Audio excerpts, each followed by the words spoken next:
नमस्कार दोस्तों, स्वागत है आपका सक्सेस एकेडमी में। हम आज पढ़ने वाले हैं हिंदी।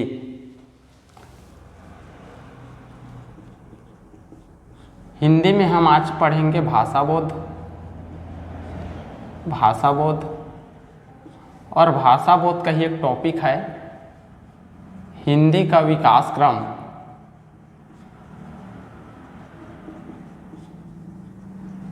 हिंदी का विकास क्रम कि भाई हिंदी का विकास कैसे हुआ, उसको आज हम पढ़ने वाले हैं। हिंदी का विकास जो है संस्कृत भाषा से हुआ है, क्योंकि संस्कृत जो है सबसे प्राचीन भाषा है। संस्कृत जो है प्राचीन भाषा होने के साथ साथ वेदों के साथ ही संस्कृत भाषा का विकास हुआ है। और वेद जैसे ही वेद यहाँ आए उसी टाइम आपका संस्कृत भाषा में वेदों को लिखा गया था। इसीलिए वेदों के जो काल रहता है वैदिक काल, उसी टाइम से संस्कृत का विकास हुआ है। तो हम आज देखेंगे हमारे यहाँ का सबसे प्राचीन भाषा, और प्राचीन भाषा जो है अलग अलग रूपों में सरल होते हुए आज संस्कृत से लेकर के हिंदी तक आज उनका विकास हुआ है। उनको प्रथम हम देखेंगे हमारा सबसे प्राचीन भाषा संस्कृत।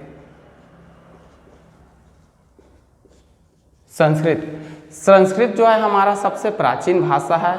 इसका दो प्रकार होता है, एक वैदिक संस्कृत और एक लौकिक संस्कृत। वैदिक संस्कृत और एक होता है आपका लौकिक संस्कृत।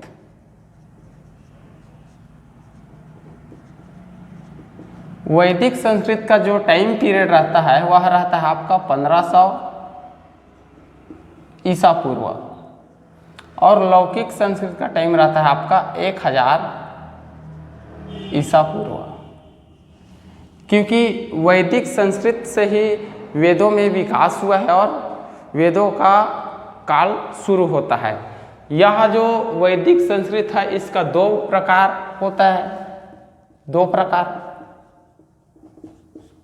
पहला जो होता है आपका वो होता है आपका योगात्मक,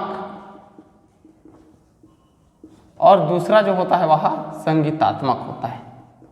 संगीतात्मक, क्योंकि आप जानते हैं वेद में संगीत का भी महत्व को बताया गया है, संगीत के बारे में वर्णन किया गया है वेद में। तो इसका दो प्रकार होता है, योगात्मक और संगीतात्मक। लौकिक संस्कृत की अगर बात किया जाए तो लौकिक संस्कृत से ही गद्य एवं पद्य का विकास हुआ है। लौकिक संस्कृत से गद्य एवं पद्य में विकास हुआ है।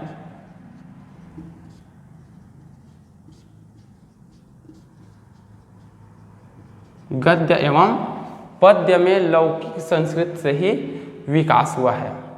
जो संस्कृत भाषा है उसको सरल करके एक नया भाषा का जन्म होता है, उसका नाम है आपका पाली।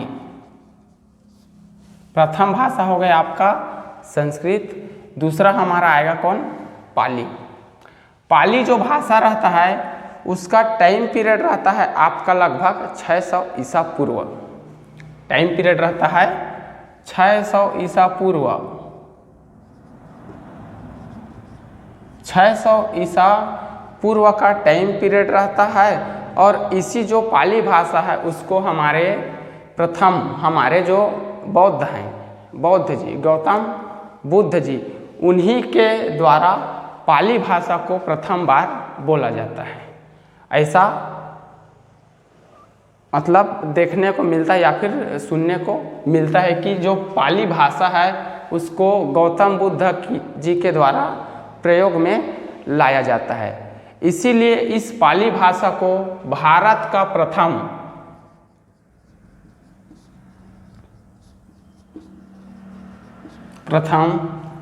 जन भाषा, देश भाषा या लोक भाषा के नाम से जानते हैं। लोक भाषा कहा जाता है। प्रथम जन भाषा, देश भाषा और लोक भाषा कहा जाता है पाली भाषा को। क्यों सर? क्योंकि महात्मा बुद्ध जी के द्वारा पाली भाषा में प्रथम बार प्रयोग किया गया था पाली भाषा का, इसीलिए इसे भारत का प्रथम जन भाषा, देश भाषा या फिर लोक भाषा कहा जाता है। इस जो पाली भाषा है उसको और सरलीकरण करने के बाद आता है एक और भाषा, वो है तीसरा भाषा आता है आपका प्राकृत भाषा। प्राकृत भाषा का जो टाइम पीरियड रहता है वह रहता है प्रथम सदी का, प्रथम सदी में रहता है इसका टाइम पीरियड जो रहता है वो।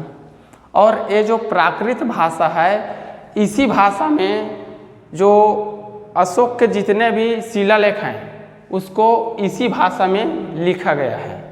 प्राकृत भाषा में जितने भी उनका शिलालेख है, अशोक कालीन शिलालेख, उनका जानकारी सब प्राकृत भाषा से मिलता है। यह जो प्राकृत भाषा है उसको शिलालेखों की प्रथम भाषा कहा जाता है।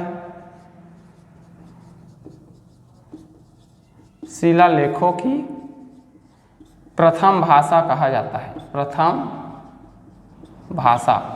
शिलालेखों की प्रथम भाषा प्राकृत भाषा को कहा जाता है। इसका लिपि रहता है आपका ब्राह्मी।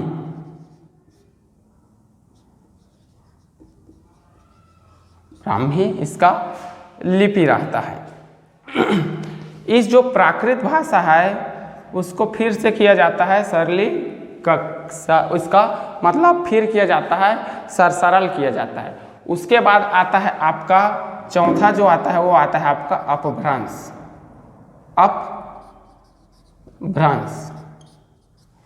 अपभ्रंश के कुल 7 भाग होते हैं, 7 भाग होते हैं।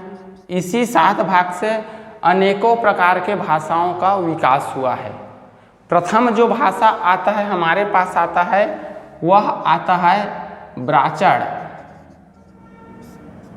और इस ब्राह्मण भाषा से आपका सिंधी भाषा का जन्म हुआ है। ब्राह्मण से सिंधी भाषा का जन्म हुआ है। इसका जो टाइम पीरियड रहता है वह लगभग 10वीं सदी के आसपास होता है। अपभ्रंश भाषा का, अपभ्रंश भाषा का टाइम पीरियड रहता है वह 10वीं सदी के आसपास रहता है।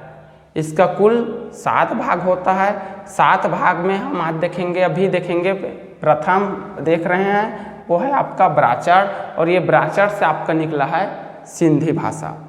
दूसरा जो होता है आपका सौरसेनी, दूसरा सौरसेनी से जन्म होता है आपका मरवाड़ी, राजस्थानी, उसके बाद ब्रज और खड़ी बोली। ये 4 जो भाषाएं हैं वह सौरसेनी से निकलते हैं। फिर आपका तीसरा आता है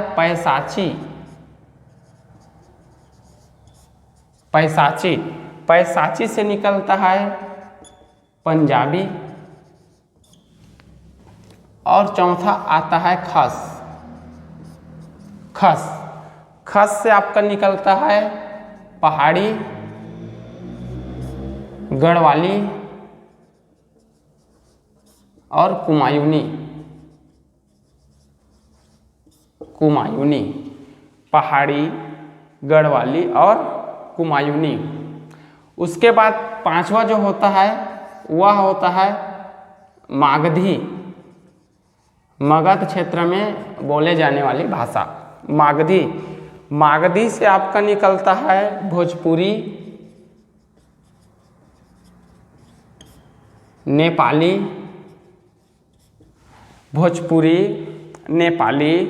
उसके बाद मैथिली के बाद आपका होता है बांग्ला, और बांग्ला के बाद आपका असमिया, और असमिया के बाद आपका आता है उड़िया।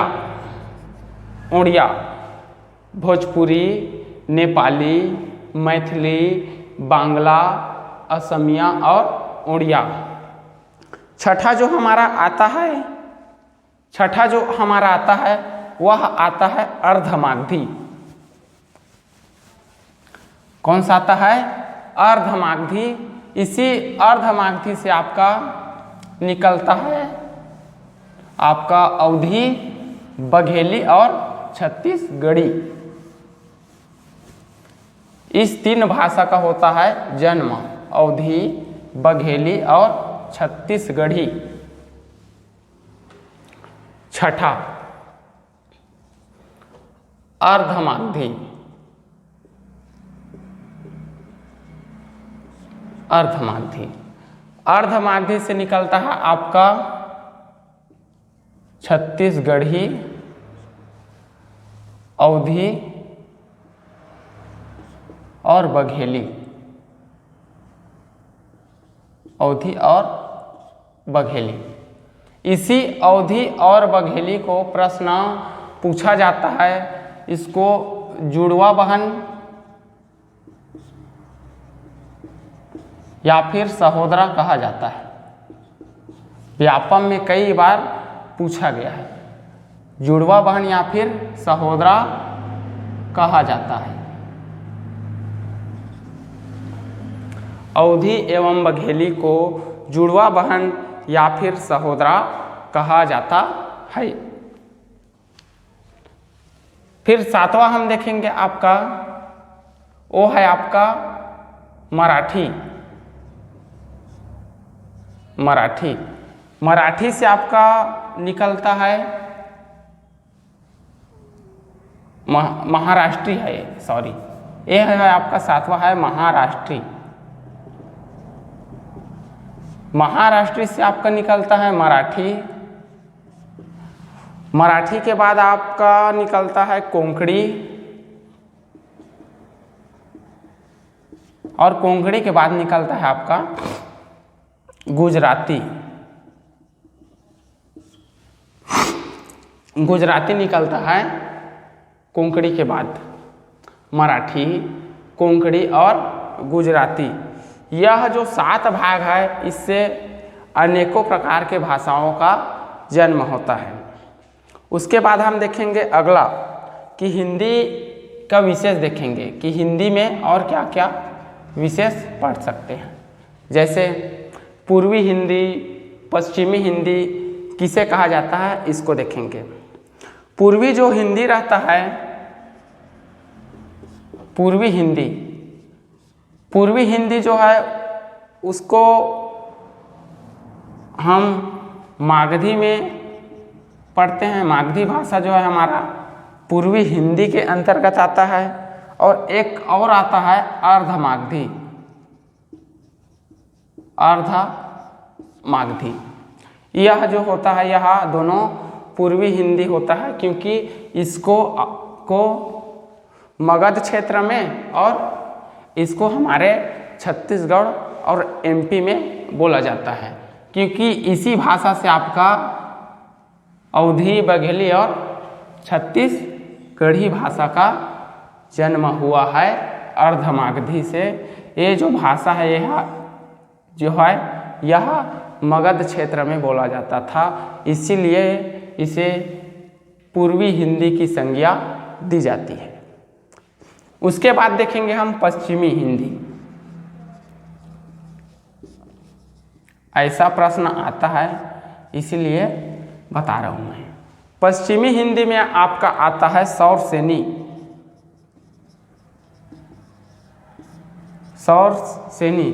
सौरसेनी भाषा में ही क्या हुआ, हिंदी का सर्वाधिक विकास हुआ है। देख सकते हैं आप, हिंदी का सर्वाधिक विकास इसी भाषा से हुआ है। सौरसेनी से हिंदी का सर्वाधिक विकास हुआ है आपका सौरसेनी से, फिर अगला हम देखेंगे विशेष में ही, विशेष में हम देखेंगे अगला जो क्या क्या है उसको। अगला जो आता है हमारे यहाँ आता है, पूछा जाता है कि हिंदी का आदि जननी किसे कहा जाता है। तो हिंदी का आदि जननी कहा जाता है संस्कृत। आदि मतलब होता है पूर्वा, जननी मतलब होता है माता, क्योंकि संस्कृत से ही निकलता है आपका जितना जो भाषा निकला है वह संस्कृत से ही निकला है। तो उसके पहले कुछ और देखेंगे हम, उसके बाद देखेंगे उसको। ये जो अपभ्रंश है, अपभ्रंश के बाद आपका पांचवा भाषा निकलता है वो है आपका अवहट, अवहट, और छठा निकलता है आपका हिंदी। हिंदी पहला आपका मन का संस्कृत, दूसरा आपका पाली, तीसरा प्राकृत, चौथा अपभ्रंश, पांचवा अवहट और छठा जो होता है आपका हिंदी। हिंदी का विकास यहाँ तक होता है, अवहट के बाद हिंदी आता है। तो हम देखेंगे यहाँ कि हिंदी का आदि जननी किसे कहा जाता है। हिंदी का आदि जननी, आदि जननी बोला जाता है संस्कृत को, क्योंकि इस प्रकार से प्रश्न पूछे जाते हैं। हिंदी का मानक स्वरूप,